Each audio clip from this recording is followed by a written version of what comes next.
Olá, sejam muito bem-vindos. Eu sou Fernanda Azevedo, sou professora, nutricionista e idealizadora do podcast Autismo por Eles. Um podcast feito para quem vive, sente e entende o autismo de perto. Aqui vamos ouvir aqueles que realmente fazem parte dessa jornada, os profissionais, os familiares, os cuidadores e os autistas adultos. O autismo é um universo vasto, cheio de desafios, descobertas e, acima de tudo, de aprendizados. E sabemos que muitas vezes faltam espaços de fala que realmente tragam informações úteis, experiências reais, perspectivas que ajudem a melhorar a qualidade de vida do autista e de quem convive com ele. Se você é mãe, pai, cuidador, profissional de saúde, da educação ou simplesmente quer aprender mais sobre o TEA, esse podcast é para você. A cada episódio traremos convidados especiais para compartilhar conhecimento, esclarecer dúvidas e abrir caminhos para um olhar mais acolhedor e inclusivo.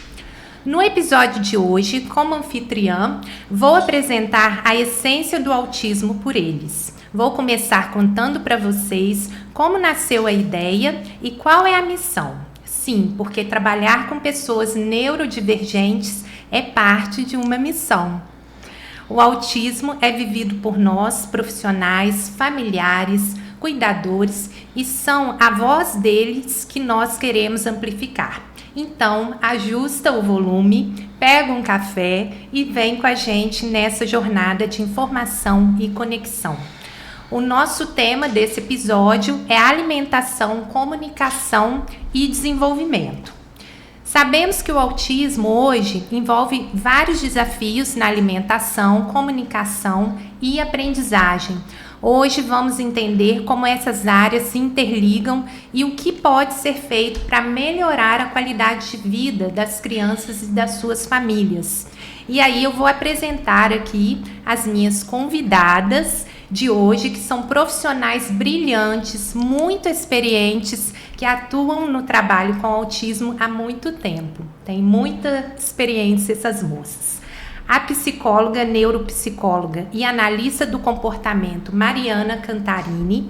Ela é especialista em autismo e deficiência intelectual. Ela tem experiência de 23 anos com PCDs. E a fonoaudióloga Adriana Moraes, que é sócia da Clínica Petit, aqui em Juiz de Fora. Ela é especialista em motricidade orofacial, em PECs, em pranchas dinâmicas com organização pragmática, em Corewords, em eletroestimulação aplicado à fonoaudiologia, bandagem terapêutica aplicada à fonoaudiologia e moderadora abra-gagueira, além de várias outras formações, né, Adriana?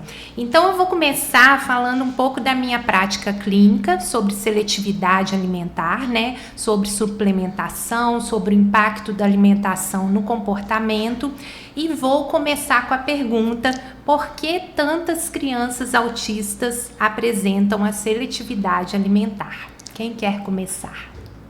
Posso começar. Primeiro eu queria dizer que é um prazer estar aqui com você, Fernanda, admiro muito o seu trabalho, Adriana também, minha colega de trabalho, né? E é muito importante a gente disseminar o conhecimento, né? Eu brinco que conhecimento é para a vida toda e salva vidas, né? Então isso é muito importante. A criança, né, e o adolescente, o adulto, a seletividade alimentar, a gente pensa que ela está associada muito aqui somente, né, a questões sensoriais. Mas a seletividade alimentar, ela está muito associada à questão da inflexibilidade cognitiva, né, que faz parte de um dos critérios diagnósticos para o autismo, né? A inflexibilidade são os padrões restritos e repetitivos que causam, né, o dia a dia, né, do autista sempre assim, seguindo rituais, seguindo os mesmos padrões, fazendo sempre a mesma coisa, tendo dificuldade de aceitar a mudança, tendo dificuldade de mudar aquele repertório, aquela dinâmica, de ampliar, né, e na parte da alimentação também é o comportamento alimentar, né, então essa inflexibilidade, ela atinge também, né, a parte alimentar, que é uma necessidade básica do sujeito. Então, assim, interfere em tudo, né? Eu costumo dizer que, às vezes, muitas crises têm como gatilho a questão da seletividade alimentar. Ou foi negado um alimento, ou em algum momento aquela criança não pôde ter acesso ao que ela queria, ou foi forçada a comer algo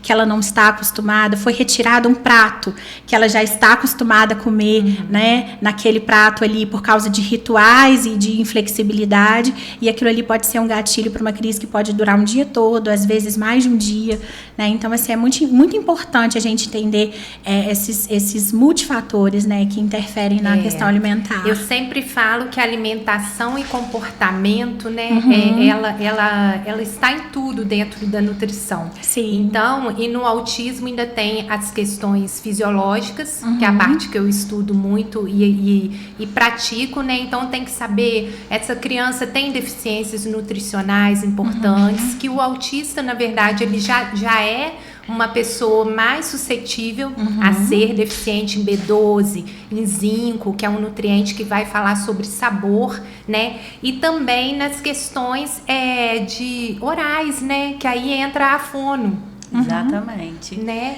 E isso é muito interessante, né? Porque olha como que é importante, né, o trabalho multidisciplinar.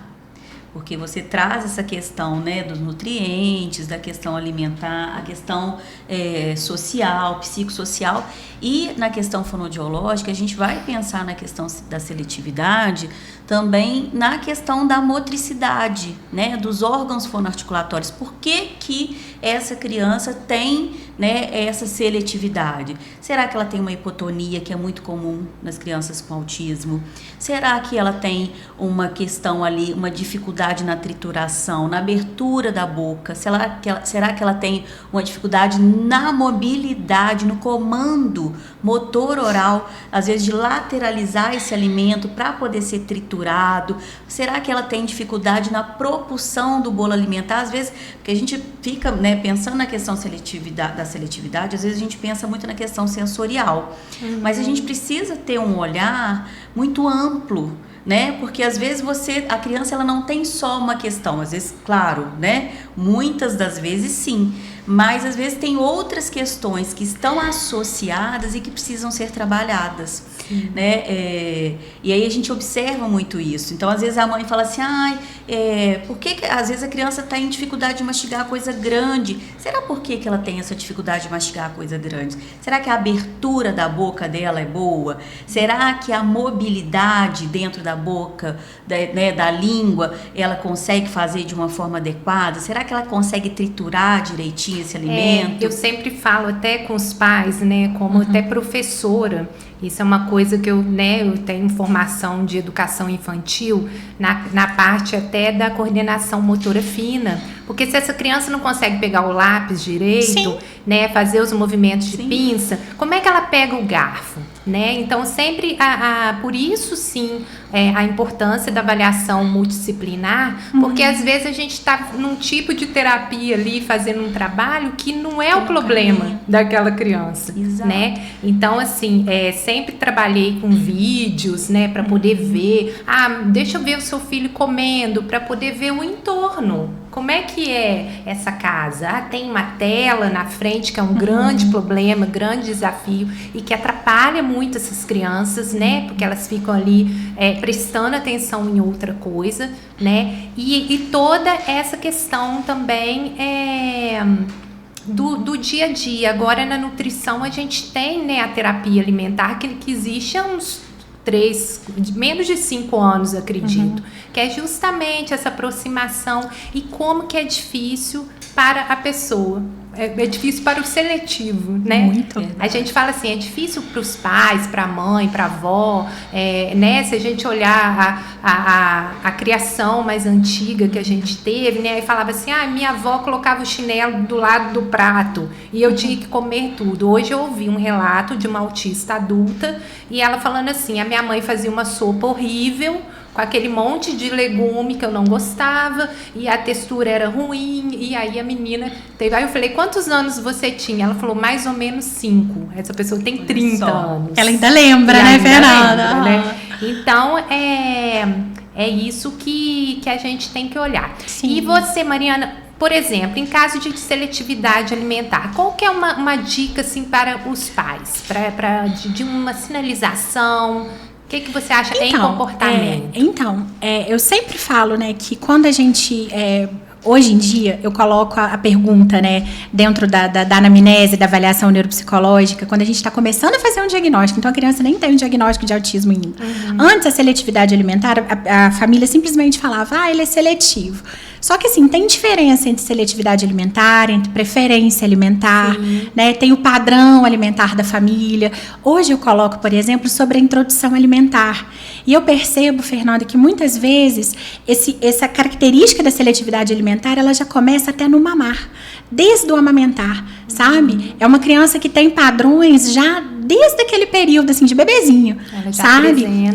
A introdução alimentar geralmente é difícil, é uma criança que a família precisa triturar muitos alimentos, não aceita a textura da carne, uma criança que faz muita ânsia, não aceita tocar nos alimentos, é uma criança que precisa de rituais, só come em pé, no colo da mãe, só aceita beber o leite ou uma fórmula em determinada mamadeira, e aí aquela mamadeira vai deteriorando, né? Aquilo tem um prazo de validade. E aí, é péssimo, né? E aí o que acontece? Acabou aquela mamadeira, a criança não quer comer. Exato. Porque não aceita um bico novo. Isso não é um padrão de uma criança que apenas gosta de uma mamadeira. Isso é uma inflexibilidade cognitiva. Então, assim, sim. Então, Fernanda, uma coisa que eu sempre falo é observar não só se pega no alimento ou não, se come carne ou não, mas todo esse processo. Não aceita a troca de mamadeira, não aceita comer com outra pessoa. Tem crianças, por exemplo, que só comem a comida feita por um determinado membro da família ou determinadas marcas. Então, assim, isso a gente entende que é inflexibilidade. Então, o ideal mesmo é sempre procurar orientação profissional, porque a gente tem que traçar o perfil de comportamento dessa criança, a gente tem que entender como que é essa inflexibilidade, qual que é o padrão, como que a gente pode fazer para ajudar essa família, porque essa família também tem uma rotina, né? Então, assim, como que a gente pode ajudar essa família? A gente tem que primeiro entender quem é essa criança. Então, não existe uma receita de bolo, né? Cada caso é um caso, mas sempre eu falo, a família tem que entender. Então, o que acontece quando você vai dar o alimento, né? Se você retira, você muda alguma coisa, essa criança não aceita. Tem famílias, por exemplo, que relatam que se viajam, é um caos. Sim, já tive muito isso. Porque não tem, assim, quem prepare o alimento, ela só come a comida da avó, só come em determinada vasilha, a criança vai para a escola. Né? Muita quantidade. Porque não acha. Então, assim, isso já são padrões. Então, assim, a gente sempre fala, na terapia, a gente utiliza várias técnicas. Então, assim, por exemplo, nunca forçar, nunca obrigar, nunca utilizar de castigos ou punições, porque isso, além de atrapalhar a criança, isso causa crises, isso é gatilho para muitas outras questões e para uma vida adulta acompanhada de ansiedade, de compulsão alimentar, né, de outros transtornos alimentares como anorexia, bulimia, né? Então, assim, a gente tem que tomar muito cuidado. Só que a alimentação, Fernanda, é uma necessidade básica. E quando a gente é mãe, quando a gente é pai, a primeira coisa que a gente pensa é: será que meu filho está com fome? E se ele não estiver comendo? Ele é seletivo quando ele for na escola, o que ele vai fazer? Então, a gente tem uma necessidade muito grande de ver o nosso filho alimentado. Né? Porque a gente acha que se ele estiver alimentado, isso. Então, às vezes, a gente esconde a comida. Só que quando a gente esconde, a gente não só está enganando a criança ou adolescente, mas a gente está trabalhando ainda, tornando ele mais inflexível. Porque o gosto da comida muda. Ele pode perceber uma textura, alguma questão diferente, ele não vai querer nem comer a comida que ele gosta, porque ele foi enganado. Exatamente. Sabe? Então, assim, a gente tem que tomar muito cuidado. Porque a alimentação, ela entra no comportamento, ela entra na confiança, né? Porque essas crianças geralmente só come com a avó, só come com determinadas pessoas. Hoje mesmo foi até interessante essa pessoa que eu atendi de dia, ela falando assim, por que eu gosto tanto dos alimentos ultraprocessados? Aí ela falando, porque... Aí eu falei, eu sei por quê, porque é igual, porque é feito em série. Aí eu falei, mais nada impede de que se eu te der uma receita de um bolo e se você fizer exatamente com as mesmas proporções, você vai aprender a contornar esse problema. Né? Isso é uma técnica, chama pareamento de estímulos. Exatamente. E assim, Adriana, nessa parte oral, igual, né, você comentou da lateralização, né, do alimento e tudo mais, às vezes eu pego até vídeos na internet, mostro para os pais, falo, olha aqui esse menino. E aí um dia eu vi um vídeo de uma criança que devia ter uns 3 aninhos comendo um ovo mexido. E aí esse ovo tinha uns pedaços, estava meio pedaço grande, que isso também é muito importante falar com os pais. Gente, colher de criança, boca de criança é pequena, né? Porque às vezes dá aquela colher de sopa, a criança tá lá, coitada, né? É super difícil para ela. E aí, esse menino, nisso ele tava mastigando e esse ovo, esse pedaço agarrou do lado, assim, na boquinha dele. E aí ele foi lá com o dedo, enfiou a mão e tirou, né? E aí, assim, então eu mostro para poder a pessoa entender visualmente, né? Como que ela deve fazer, o que ela não deve fazer. E a gente tem no autismo as questões de hipersensibilidade oral e de hipo. Eu queria que você falasse um pouquinho sobre isso. Mas olha, com relação a essa questão do vídeo, olha como que é importante, né? Essa sua observação. Quando agarra um pedaço, né, lá do ovo e ele não consegue fazer a retirada com a língua, né?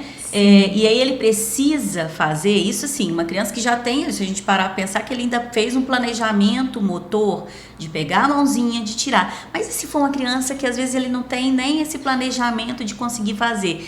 Olha quanto de irritação que gera, né? E aí a gente precisa estar sempre atento a isso.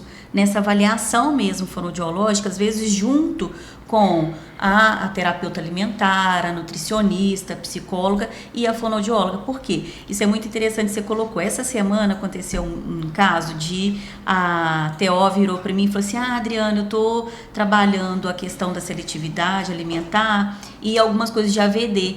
E eu tô com muita dificuldade. Só fala o que é o AVD, por favor.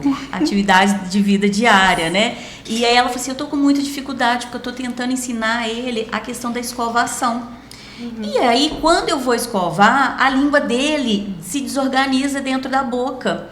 Eu não consigo. Você tem como ajudar?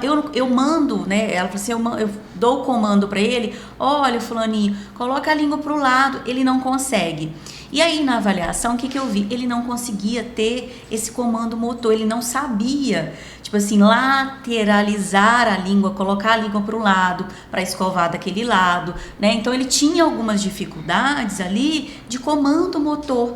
Então, imagina nessa questão do alimento, né, que a criança coloca ali na boca, ela mastiga, só que aquilo fica retido por conta, às vezes, de uma hipotonia, porque às vezes a bochecha ali, se ela é hipotônica, ela não consegue empurrar esse alimento mais central para você. E aí a criança fica com aquela, primeiro, né, a gente tem questão de ficar com esse alimento nessa região de vestíbula, essa região dentro da boca, acumulado ali, porque se não faz uma higienização logo em seguida, aquilo fica ali dentro da boquinha da criança. E outra, o incômodo que às vezes aquilo vai gerando. E aí, às vezes, a gente pensa, ela é seletiva para aquele alimento. Será que não é seletiva com relação à sensação que aquilo causa? E aí a gente volta no comportamento. Volta na questão do comportamento. Então, às vezes, a gente precisa trabalhar esse fortalecimento. Outra observação que você colocou e que a Mari colocou, que eu achei muito importante, né? Às vezes, essa questão de, né, a família ficar muito presa, bem lá no comecinho, a um tipo, ele gosta só desse copinho. Mas isso também vai restringindo a experiência dessa criança, às vezes com relação à textura, a temperatura. Então, às vezes, por exemplo, se eu uso só um tipozinho de colher, né? Às vezes ali uma colherzinha só. Quando eu vou colocar, às vezes, uma colherzinha de metal, ou vai num restaurante, eu vou ofertar, às vezes a temperatura daquela colher, a criança assusta ou ela tem um desconforto, porque por conta da rigidez, né, dessa inflexibilidade, ela tem dificuldade, às vezes, de aceitar algum outro instrumento. Então, é muito importante trabalhar esse repertório em casa desde muito pequenininho. E eu acho importante os pais saberem esses detalhinhos também, porque isso vai gerar cada vez mais daquele filho que só usa o copo X, Exato. né? As questões, igual ela falou, de gatilho para crise. Levei no restaurante, não se adaptou, né? Porque tudo que é novo para uma criança, independente dela ser típica ou atípica, é uma novidade, Sim. né? A gente fala assim, vem cá, vou te dar um pedacinho de mamão. Ela olha assim, tipo, o que é isso? Que é isso, né? Então, assim, a gente tem que trabalhar com os pais essas dicas, Sim. né? Para que as pessoas entendam, né? E tem duas, né, visões. Uma é o quê? Primeiro, a criança é pequena, então eu estou estimulando ela ali. Então, eu vou ofertar, às vezes, uma colherzinha diferente, né? Vou estar atento ao tamanho da colher, porque às vezes, como você falou, às vezes a boquinha é pequenininha. Se eu ofereço uma colher muito grande, a criança não vai conseguir fazer o ajuste ali, motor da boca, para poder receber aquela colher. Mas também não ficar restrito só aquele instrumento, sabe? Será que um dia eu fui na casa da vovó e eu esqueci a colherzinha que eu uso, que é, né, de um material molinho, macio. Não vou dar. Não, vamos ofertar, né? Isso pensando ali numa estimulação. Penso, você. A gente também tem que tirar um pouco a pessoa, né? Daquela rigidez que já é natural. Agora a gente tem que pensar, né? Isso assim, uma criança que ainda a gente não tem o diagnóstico, né? Que a gente tá ali e também ficar atento, né? Orientar a família, fique atento. Será que pois ela gosta muito daquele alimento, né? Ela gosta muito daquilo dali. Será que eu mudei o instrumento de oferta, o prato ou a colher? Essa criança teve uma rejeição? Opa, será que não é um sinal de alerta ali, né? Para mim ficar atento desse comportamento? E aí a gente tem que pensar nisso, né? Então a gente tem a estimulação, é oferecer, dar repertório para essa criança, né? Experimentar coisas diferentes, mas também ligar o alerta no sentido de que se essa criança está com muita resistência a alguns instrumentos, opa, o que tem? Será que não é uma rigidez? Será que não é questão sensorial? Será que não tem outras questões associadas? E também pensar na outra questão. Se já é uma criança que realmente tem uma dificuldade, a gente já tem o diagnóstico, já tem a questão, a gente ficar atento no seguinte, que é o quê? Às vezes, se eu for sair, né, para algum lugar, realmente, às vezes, vale a pena eu, né, levar um instrumento, facilitar, entendeu? Ser facilitador. Porque se a gente sabe que aquilo gera um desconforto, gera um sofrimento, né, e pode gerar uma desregulação, uma crise, então eu vou antecipar isso para que isso não aconteça e vou o quê? Levar aquilo que vai ser fácil para aquela criança ter uma experiência, às vezes, né, mais confortável, porque às vezes eu estou num restaurante que às vezes já é desconfortável ter muitas pessoas, muito barulho, né, ter que ver muitos cheiros, muito movimento. Sabe uma dica que seria boa nisso do restaurante que você falou? Da gente pensar assim, vamos supor, os pais vão levar uma primeira vez num lugar. Tá, aí você pode levar com aquilo que a criança está acostumada. Numa segunda ida ou terceira, que ela já conhece, porque eu falo, tudo que é novo, igual nós estamos aqui gravando uma primeira vez, é de um jeito, quando for a segunda, a terceira, é outro. Sim. Né? E assim, isso faz parte do comportamento humano também, né? E aí, sim, a gente usar isso com estratégia. Né? E quando a gente fala em aceitar novos alimentos, quais são as dicas de vocês? Novos alimentos? Alimentos. Eu falo, eu gosto muito, sabe, quando a gente trabalha a questão do comportamento, da gente fazer um enriquecimento do ambiente, sabe? Então, assim, o pareamento de estímulo é a melhor técnica na parte comportamental para a gente fazer. O que é isso? A criança só come carne de frango de ossinho, que elas gostam de falar, que é aquele franguinho com osso. Só come aquilo ali feito de uma determinada maneira. Se eu colocar outros alimentos próximos, dependendo da rigidez que a criança tiver, ela não aceita nem que o alimento encoste no outro, que seja servido no mesmo prato. Mas eu posso colocar, por exemplo, o mesmo franguinho servido de outra maneira num potinho, num pratinho ao lado.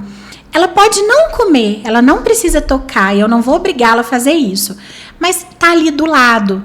E o frango é uma preferência muito grande, é um estímulo muito positivo. Está do lado de um estímulo neutro, que ela não gosta, mas também não desgosta. Se todos os dias eu for fazendo isso, em algum momento a criança vai ter uma curiosidade de pegar.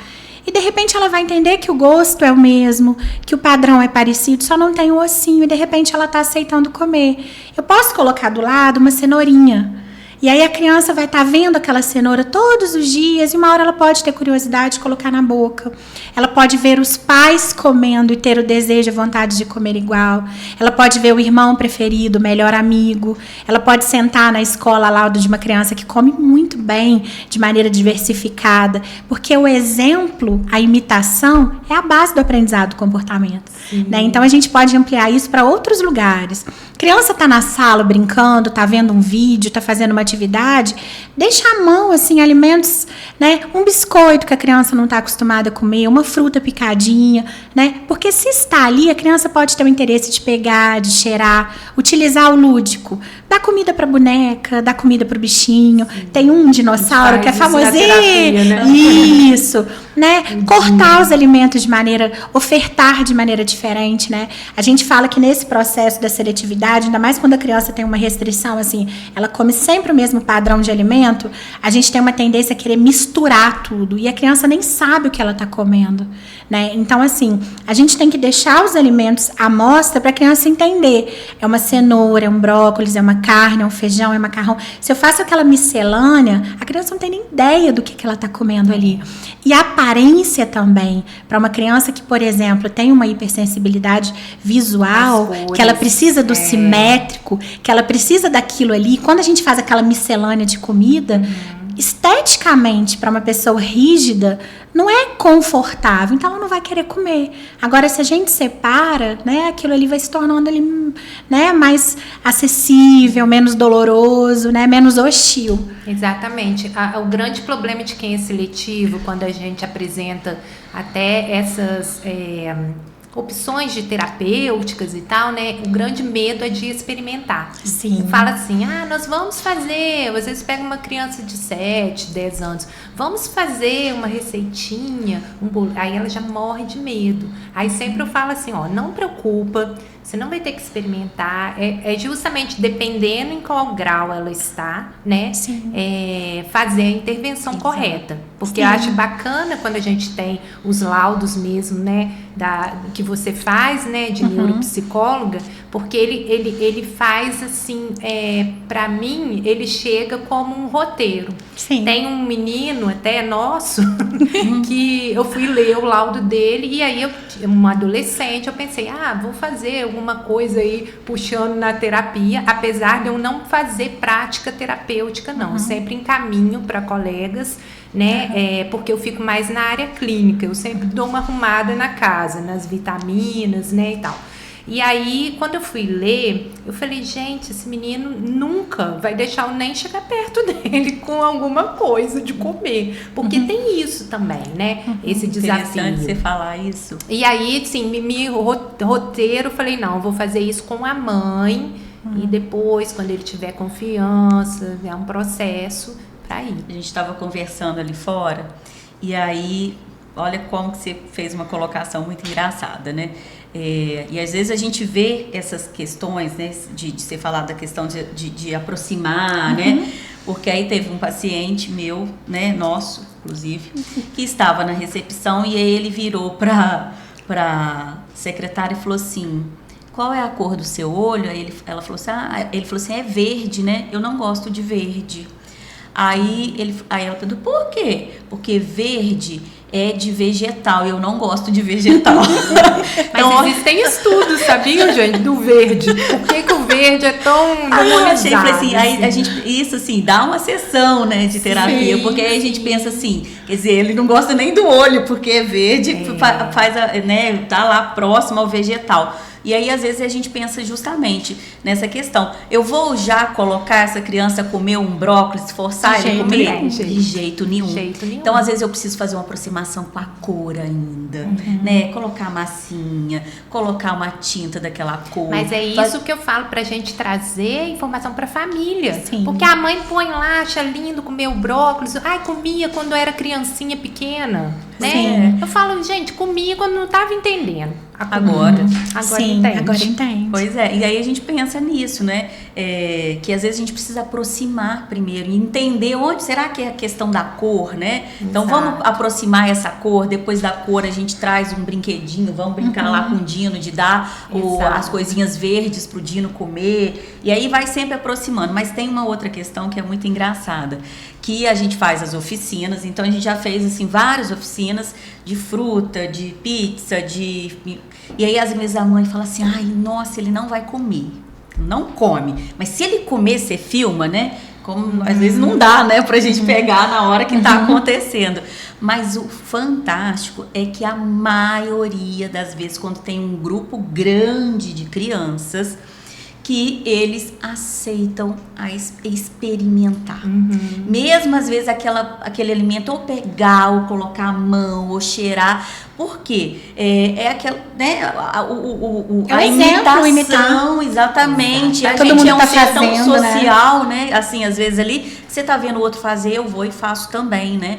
E aí isso é muito interessante. Outra coisa é realmente a família também, né? Porque às vezes a gente cobra tanto que nossos filhos, né? Isso pensando na questão atípica e atípica, que comam lá, né? Legumes, verduras, mas às vezes a gente não faz isso. Exatamente, a gente não, isso que eu ia falar, muitos pais seletivos. Exatamente. Então, às vezes, quando a gente vai lá buscar, a família quer. E aí, às vezes, mas você. Não, eu não gosto.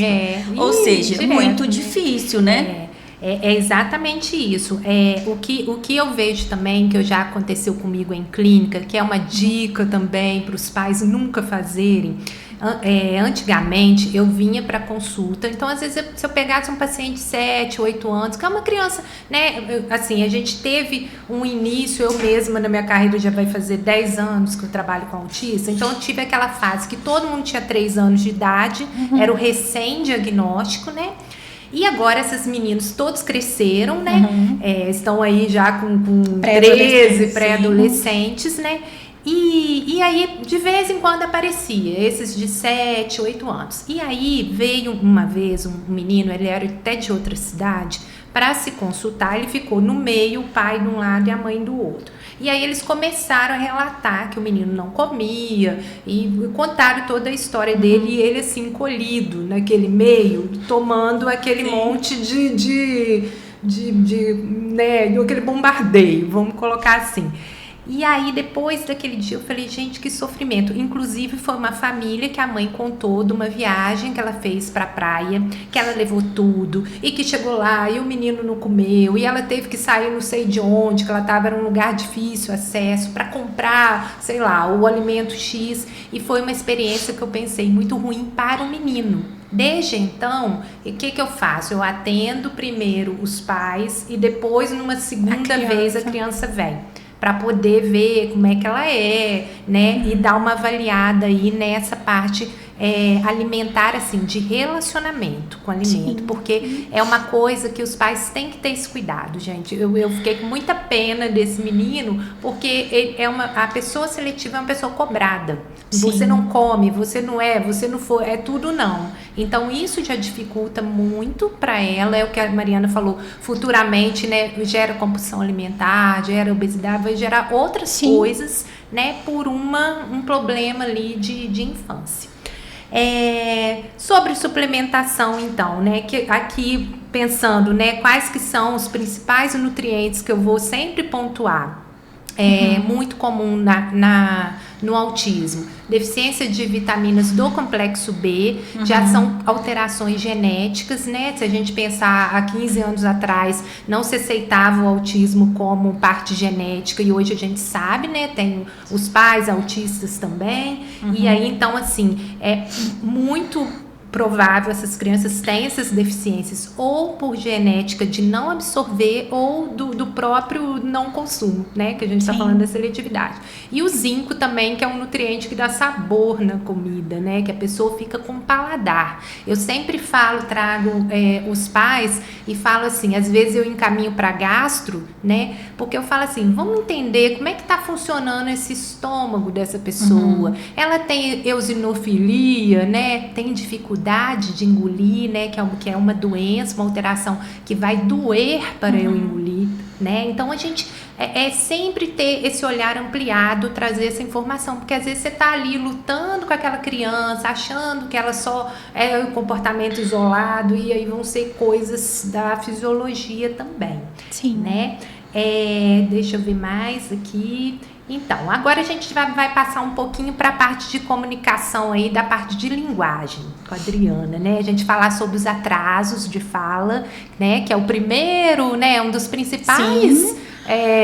sinal de alerta, né? que, né? Fala, ai, meu filho Sim. não falou com 3 anos ainda e tal, né? Como que é em relação ao atraso de fala, comunicação alternativa, né? Que são todas essas suas formações aí, né? E essas dificuldades aí que essa criança apresenta. Então, me fala aí, o que os pais devem observar para identificar esses sinais de atraso na fala? A gente já pensa, né, que porque assim, quando a gente pensa em falar, né, a gente vai um pouquinho mais além, né? A gente pensa na questão da comunicação, né? Então, às vezes, quando tá bebezinho ali ainda, pequenininho, a criança ela já tem, mesmo que ela não fale, né, que ela não fale perfeitamente, mas ela já tem que ter uma intencionalidade comunicativa. Ela tem que ter um interesse em se comunicar com o outro de alguma forma. Que seja, às vezes, o apontar, que é uma coisa que a gente, né, sempre observa. Contato visual. Isso, e exatamente. E hoje a gente tem pesquisas que mostram, né, que as crianças com autismo, elas já têm ali a questão do contato visual desde bebezinho. Então, aquela mãezinha que tá dando lá o mamar e vê que a criança não faz o contato visual, já é um sinal de alerta. Né? Ali a gente já começa a prestar atenção ali, né? Quando tá começando a amamentar. Mas a gente pensando no desenvolvimento, né, da comunicação e no desenvolvimento da criança, a gente vai pensar que lá naquele iniciozinho da lalação, do balbucio, se essa criança apresenta ou não. Então, quando a mãe fala assim, a gente tem que estar atento não só na questão da comunicação, mas também na questão da audição. Porque se a gente para pensar, a gente só fala porque a gente escuta, né? Porque a gente está atento ao ambiente. Como é que esse sonzinho está chegando? Será que eu estou atento a esses sons? E aí a gente vai pensar naquelas crianças que têm uma hipoacusia, ou seja, não se incomoda, aquele nenenzinho muito quietinho, que não se incomoda com nenhum barulho, né? Que enfim, todos os sons ali, então um monte de barulho, a criança está sempre muito quieta. E aqueles que é o contrário, que se irritam facilmente com qualquer barulho, que chora muito, que às vezes tem né, criança brincando próximo e fica irritado. Então, às vezes ele nem está falando ainda, mas ele já se incomoda com esses sons ambientais. Então, já é um outro sinal de alerta. Aquela criança muito irritada, às vezes essa irritação pode ser por conta do barulho, né? E aí, depois a gente começa a pensar nessa questão da comunicação. Quando ele começa a imitar a mamãe, ou seja, por que ele imita a mamãe, que a mamãe fala, você quer mamar, que eu sempre falo, né? Ele está imitando porque ele está prestando atenção na mamãe, ele presta atenção, e quando ele começa a experimentar os sonzinhos, e a mamãe vira, ele falou, mamá, você falou mamá, você falou mamãe, ele está atento ao outro. Então, quando ele está atento ao outro, é o sinal de que, ele tem o quê? Ele enxerga esse outro, a comunicação ela vai caminhar. Agora, se é aquela criança que ela não busca esse contato, ele não imita, a mamãe tem que estar atenta, né? Porque ali também é um sinal de alerta, ou seja, processos da comunicação que estão lá atrás, estão ficando perdidos e atrasados, pode estar muito ligado a esses primeiros olhares ali que a família tem que estar atenta. Por quê? Chega muito no consultório nosso, né, principalmente na fono, ele tá com 2 aninhos, ele não fala nada. Mas aí a gente pensa, ele não fala nada agora? Não, gente, já veio esses sinais lá atrás. Sim. Né? Claro que o incômodo agora apareceu porque esse gap, né, essa distância ficou maior. Cresceu, né? Essa criança cresceu e aí começa a ter aquela relação, porque quando é bebê é muito em casa ainda, com a família, sim, com a mamãe, com o núcleo familiar. Quando a criança começa a ter 2 anos, e aí ela começa o quê? A frequentar outros ambientes, a família a levar no parquinho. Compara, né? Comparar, exatamente, observar, e aí uma outra pessoa, essa já fala, o seu ainda não fala, e aí começa a gerar um incômodo para a família, aí vai para o consultório. Mas aí a gente pensa que não é ali, né? Às vezes essas questões já estavam lá atrás. Mas tem aquela questão do tempo, né, Adriana, na fala, né? Cada criança tem seu tempo. O pai falou com 8 anos, né? Exatamente. Isso é um perigo. Né? Isso é um perigo. Errados, que às vezes eles recebem de profissionais. Fala, é assim mesmo, né? Exatamente. E aí, às vezes, assim, né? Às vezes a família, às vezes eu vejo que até por uma questão, às vezes a mãe comenta com a sogra ou com a mãe, e às vezes eu vejo, às vezes a família até para acalentar, porque a mãe tá preocupada, mas você também começou a falar tarde, né? E às vezes a mãe leva isso pro pediatra, né? Porque é aquela consulta que ela vai todo mês ou que vai com mais frequência, e aí o pediatra tem que estar muito atento. Porque às vezes a mãe vai levar muito em conta o que ele falar, não é normal, vamos esperar. Até 3 anos. Isso. Então, assim, a dica é o seguinte: incomodou, tá te gerando um desconforto? Leva no profissional para avaliar, né? E estimule desde do início ali, daquele desconforto inicial. Exato. Porque ele não vai perder em nada. Eu acho que são 2 pontos, né? A gente acompanhar os marcos do desenvolvimento, né? Que tem na carteirinha da criança. A gente pensar, né, muito a estar nessa fase, por quê? Por causa da poda neural e por uma questão mesmo cerebral de desenvolvimento que você tem que aproveitar ali no pequenininho. Às vezes, quando eu pego um paciente já 10 anos, 12 e tal, né, já perdeu muita oportunidade. Não, né? uma janela muito importante, né?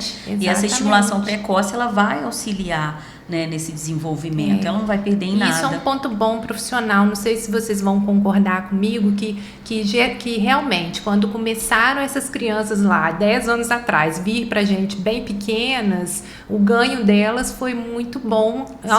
Quando você vê um que não teve os estímulos corretos ali, né? Exatamente. E os diagnósticos, né, gente? Que é muito importante.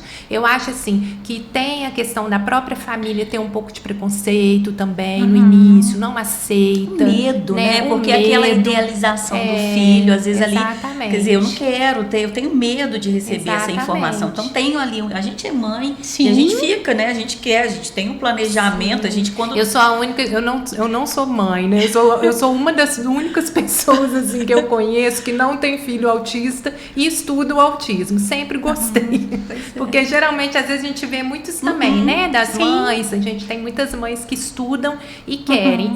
E tem esse outro perfil, né, de mães de famílias que tem medo e que fica ali esperando, né, para dar o start nos diagnósticos, nos tratamentos, né? Hoje eu acho bom que muitas crianças já fazem exames de sangue porque precisa. Você estava falando até da criança que chora muito, né? A gente já tem agora nas diretrizes atuais de pediatria com suplementação de ferro, de vitamina D. Saiu um artigo, acho que recente, do ácido fólico, né? Falando da importância da própria B12, que vai causar mais irritabilidade, pra gente saber como é que essa criança tá, né? A gente fica com peninha de tirar, né? De dosar, né? Claro que quando é criança muito pequenininha, eu não fico pedindo muito exame, mas assim, a gente precisa saber como que tá esse corpinho aí para o desenvolvimento dessa criança.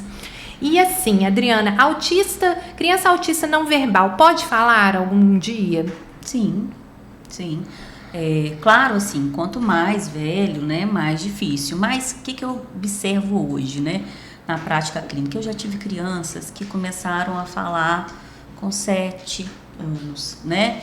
Mas, né, eu acho que a gente precisa estar atento ao seguinte: eu vou esperar essa criança que é não verbal, né, não implementar às vezes a comunicação ou dar algum poder comunicativo para essa criança, esperando, né? Hoje a gente nem fala muito, a gente não gosta muito dessa fala criança não verbal, né? Então a gente cai em desuso, isso, né? Então essa criança que ainda não é oralizada, eu não vou esperar, né, que ela, eu não vou implementar nada, né, para essa criança porque eu tenho a esperança de que ela vá falar. Então, hoje, acho que graças a Deus, acho que isso mudou muito. Acho que, né, eu fiz o curso de comunicação alternativa muitos anos atrás. Isso que eu ia te perguntar, né? Sobre aí, esses na PECs, CA. Fala um pouquinho sobre isso, porque assim, eu não sei. Isso é fantástico, eu acho muito legal, porque quando eu fiz, acho que tem uns 10 anos, nem sei quanto tempo que eu fiz, que era o PECs na época, a gente não tinha outros sistemas, né? Então, assim, o que era melhor era o PECs e tinha outros sistemas de comunicação alternativa, mas... É uma sigla em inglês. Isso mesmo. E aí, que era o mais comum, né? E enfim, aí... Só que era muito isso. E a gente não gostava, às vezes, de muito, até eu, assim, né? Chegava porque a gente ficava naquela esperança, quer dizer, ficar quase 20 anos formada, pensava há 20 anos atrás que, não, vamos estimular essa fala, né? Porque ela vai, quem sabe, e às vezes se eu colocar uma comunicação alternativa, isso vai fazer com que a criança fique preguiçosa, ela não vai falar. E o que a gente viu? Que não é nada disso, né? Porque a criança, primeiro que a gente não sabe, né? Se essa criança vai falar ou não. A gente não tem, assim, como...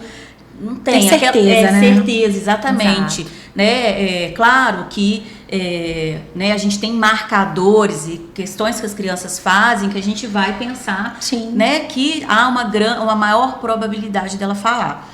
Mas a gente não vai esperar hoje, né? A gente vai implementar para uma criança não verbal, não oralizada, né?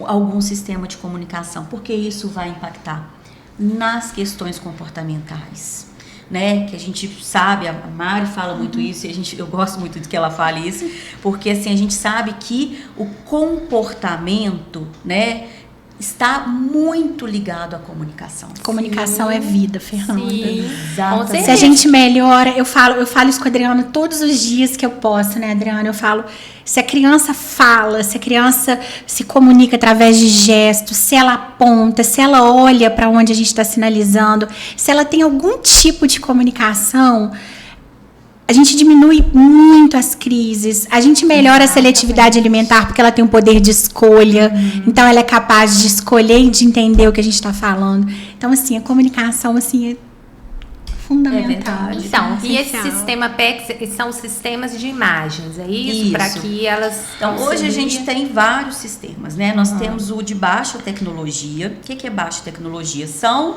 os que a gente de papel, que a gente plastifica, que a gente produz ali, isso. E temos o de alta tecnologia, que é o que a gente usa, por exemplo, no iPad, né, no tablet, enfim. Então a gente tem esses dois hoje formas. E a gente tem os sistemas robustos, né, e os que são mais simples, que hoje a gente tem, por exemplo, o PECs. Né? E hoje eu acho que para a fonoaudiologia esse é o grande desafio. Eu fico muito feliz que hoje cada vez mais tem profissionais que têm formações em comunicação alternativa e que mudou esse olhar, porque ainda encontro, né, alguns profissionais ainda muito resistentes, inclusive na área da fonoaudiologia, em usar esses sistemas, né? Mas hoje a gente tem uma diversidade e o desafio maior hoje, eu acho, é saber qual sistema eu vou usar para tal criança, né? Então isso hoje, e aí você precisa ter conhecimento para poder adequar exatamente essa terapia fazer de fato, né? Isso, porque eu falo o seguinte, valeu o tempo, né? O PECs eu acho fantástico, né? Eu amo o PECs, porque assim, eu tenho resultados muito bons e eu tenho crianças que eu peguei que não falavam absolutamente nada. Então, o PECs ele é um sistema que ele é baseado primeiro, né, na análise de comportamento aplicado, o ABA funcional, e ele é metodológico. Então, ele tem etapas muito pré-definidas, fases muito pré-definidas, e que para algumas crianças essa forma é a melhor.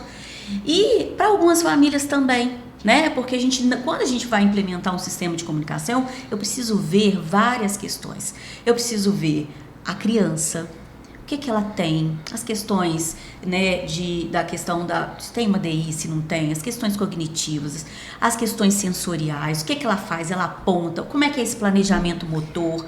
DI é deficiência intelectual, né? Isso que mesmo. É uma questão também importante, né? Exato. Eu falo com os pais até também, como professora, eu falo que bom que eu fiz magistério, né? Porque é uma observação de crianças quando eu dei aula e tal. eu sempre falo com os pais, você tem que saber o que você vai esperar da sua criança. Não adianta você achar que ela vai fazer terapia com a fono e vai falar fluentemente. Às vezes não é o caso daquela criança. Vai fazer terapias comportamentais, né? O que ela está entendendo? Quando a gente pensa assim na escola, né? Essa criança, o que incomoda ela? Às vezes, igual você falou da audição, da visão, de uma labirintite, tem tanta coisa envolvida no autismo, né? Então, assim, e aí cabe mesmo a gente ficar ali pesquisando, fazendo esse roteiro aí, isso, né? E a gente precisa analisar tudo. Porque analisar todas as questões. E na comunicação alternativa eu penso nisso. Então, eu tenho que ver a questão social dessa família. Porque, às vezes, e agora a gente tem os sistemas robustos que são fantásticos, que são maravilhosos e que potencializa a vida dessas crianças de uma forma... Só que eu preciso entender para quem eu implemento esse sistema e para quem eu implemento outro sistema. Então, hoje a gente tem uma diversidade muito grande e que fantástico, porque isso hoje beneficia essas crianças para poderem se comunicar. Falar que ela não quer comer um brócolis, né? Isso aí. Que ele não quer, e aí fazer com que ele não tenha uma crise. Porque às vezes a criança não verbal, eu falo que ela assim, ela não tem poder nenhum. Ela não tem poder nenhum. Ela não tem poder de escolha, ela não tem poder de fala, ela só é mandada. E aí a gente precisa entender isso, porque nessas situações, se ela não pode, por exemplo, na questão da seletividade, se ele não quer naquele momento, né, ou ele pode falar, né? Porque a gente vai a pensar também na comunicação alternativa, porque a gente pode, às vezes, usar de outras formas para trabalhar uma seletividade alimentar. Sim. E a comunicação vai trazer autonomia, né? Para esse ser humano que vai crescer. Ele vai virar vão trabalhar, vão se relacionar com outras pessoas. Ele vai ter voz, né? É muito isso. Mariana, essa parte da escola, quais que são os desafios aí que às vezes você pega com um cliente ser um paciente autista, assim? Nossa, todos. A gente teria que ficar aqui 1 hora falando ou mais, assim, porque o que acontece?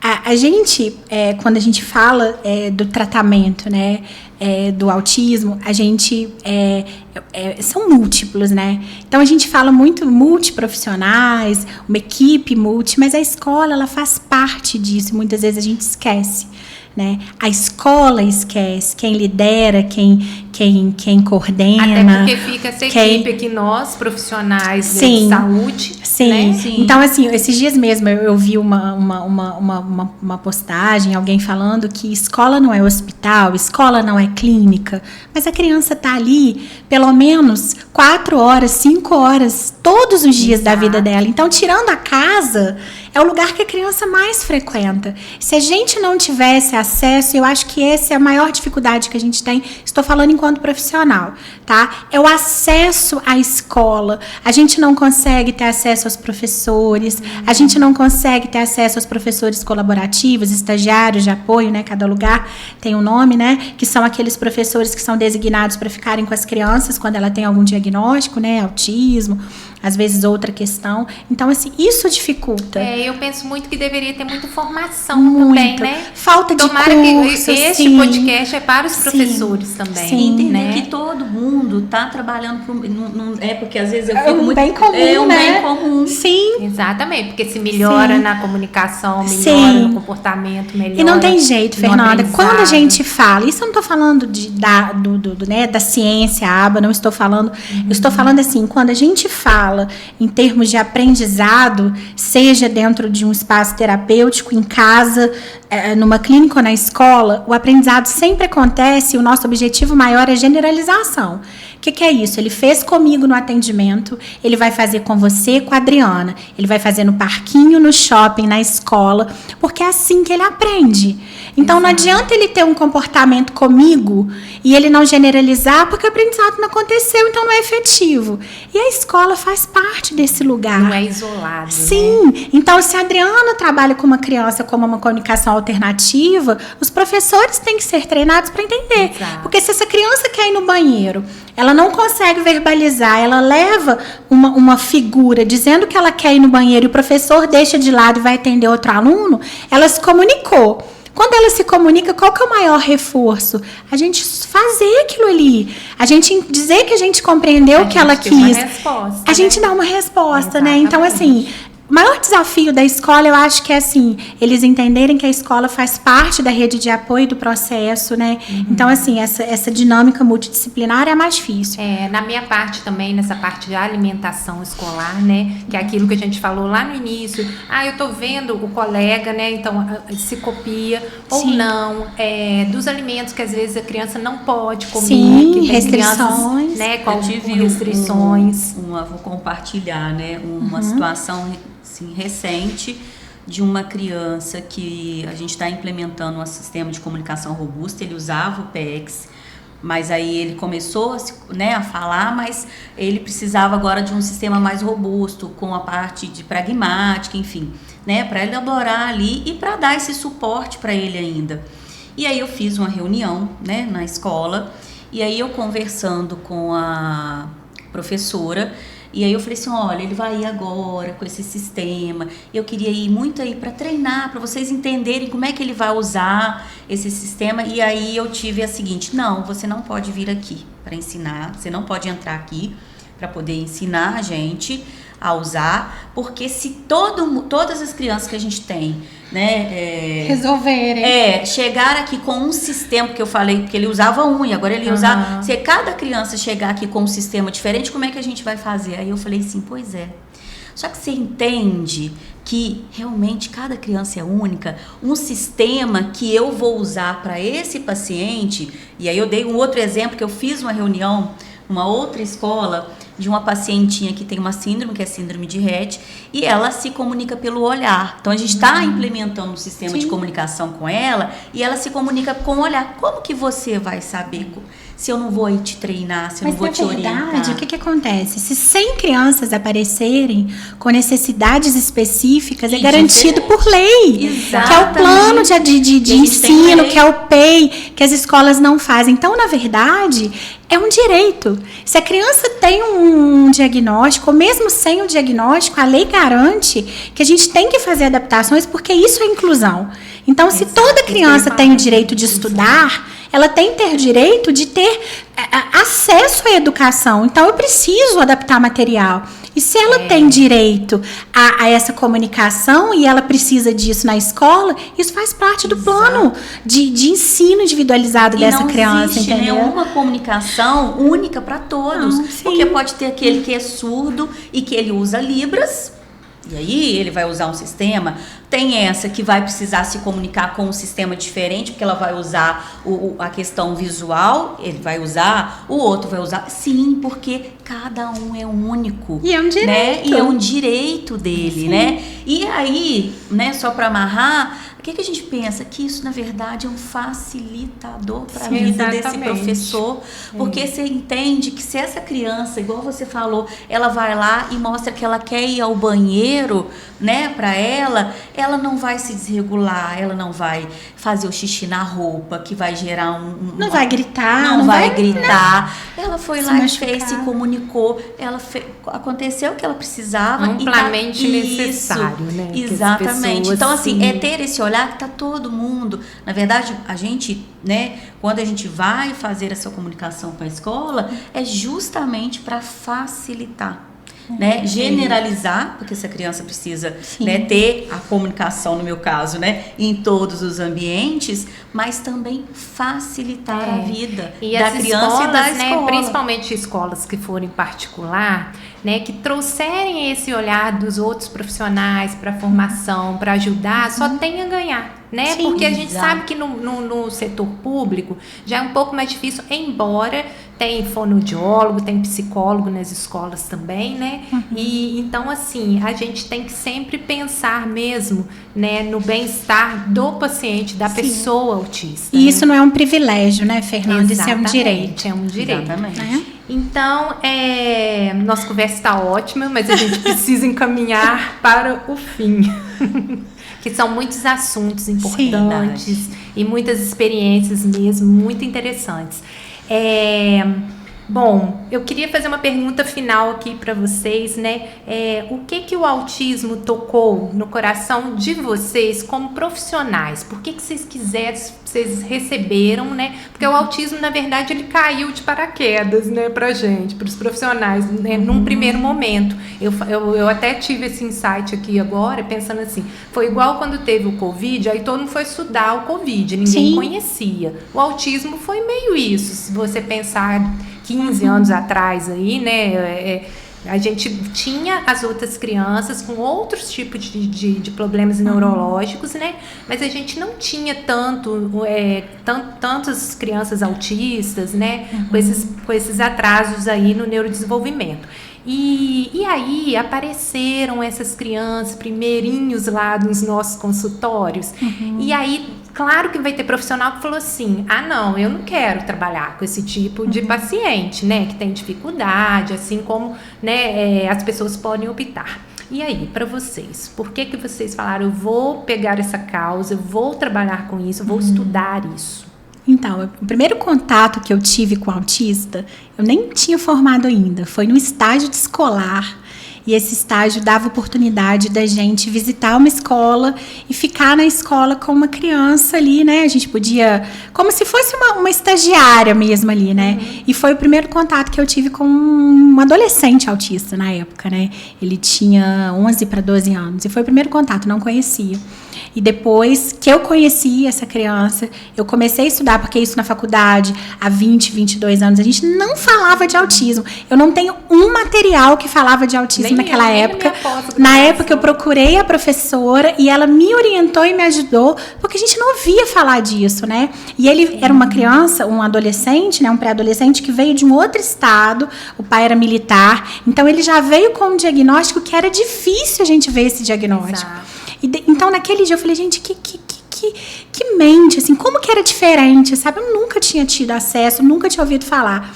Então eu comecei a estudar, encontrei um lugar aqui em Juiz de Fora, que era uma entidade, uma instituição socioassistencial, e eu fui trabalhar lá como estagiária, como voluntária, e depois eu formei. Tudo que eu buscava tinha uma ligação com o autismo, sabe? Então, assim, eu tenho orgulho de dizer que aqui em Juiz de Fora, eu fui uma das primeiras profissionais que começou a atender o autista. Mas eu sempre tive um olhar, Fernanda, para a família. Quando a gente começou a conversar aqui, né, que a gente estava falando, mas às vezes a mãe não procura o diagnóstico porque ela tem vergonha, tem medo. Na verdade, a família, a mãe, o pai, quando a criança tem um sinalzinho de alerta, quando alguém faz algum comentário, quando ela percebe que a criança tem características, que hoje a gente vê isso na internet, né? Então, a gente mesmo, a família já olha para a criança e já fala, olha, ele tem um atraso na fala, ele tem estereotipia, eu acho que ele é autista. Na verdade, a família, Fernanda, ela não quer que essa criança sofra. Ela não quer que ele sofra preconceito, ela não quer que ele seja excluído, ela não quer que ele passe dificuldade, sabe? Então, eu sempre tive esse olhar para a família. Então, eu escolhi trabalhar com o autista porque eu queria que essa família fosse acolhida e que ela tivesse a total segurança de que é possível, sabe? Então, com amor, com afeto, a gente compreender que nunca vai ser fácil. Eu sempre me especializei, meus pacientes sempre foram crianças e adolescentes mais graves, né, nível 2 a 3, com outras comorbidades associadas, porque é um público que ninguém atende, é muito difícil. Exato. Só que os autistas crescem e nem sempre eles têm um prognóstico favorável, porque tem outras questões associadas. Então, na verdade, o autismo apareceu na minha vida sem eu esperar, sabe? E hoje ele faz parte da minha história. São 24 anos, praticamente, que eu trabalho com autismo, sabe? Então, assim, eu fui escolhida, sabe? Eu penso que foi isso. Que bom. E a você, Adriana? É muito parecido, né, a história. De fato, a gente, né, a gente que é formado, né, há muito tempo.